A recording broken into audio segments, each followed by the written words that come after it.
अधिकतर लोग यही जानते हैं कि रावण सिर्फ श्री राम से ही हारा था, लेकिन ये सच नहीं है। रावण श्री राम के अलावा शिवजी, राजा बलि, बाली और सहस्त्रबाहु से भी पराजित हो चुका था। एक बार रावण बाली से युद्ध करने के लिए पहुंच गया था। बाली उस समय पूजा कर रहा था। रावण बार बार बाली को ललकार रहा था, जिससे बाली की पूजा में बाधा उत्पन्न हो रही थी। जब रावण नहीं माना तो बाली ने उसे अपनी बाजू में दबाकर 4 समुद्रों की परिक्रमा की थी।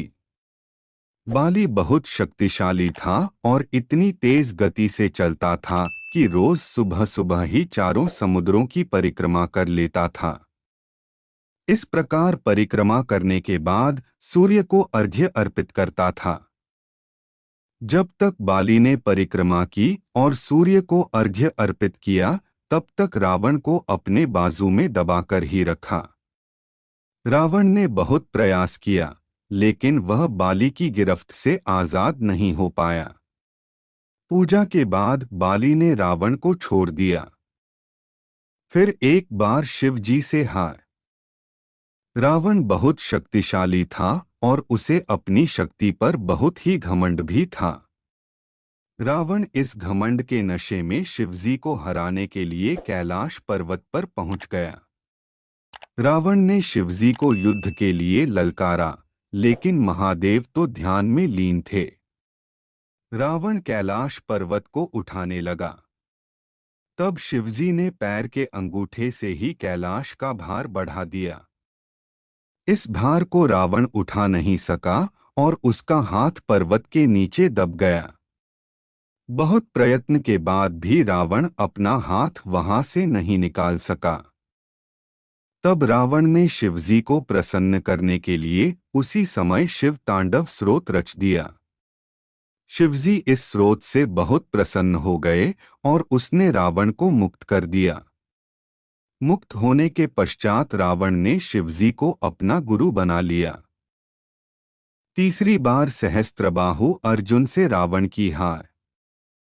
सहस्त्रबाहु अर्जुन के 1000 हाथ थे और इसी वजह से उसका नाम सहस्त्रबाहु पड़ा था।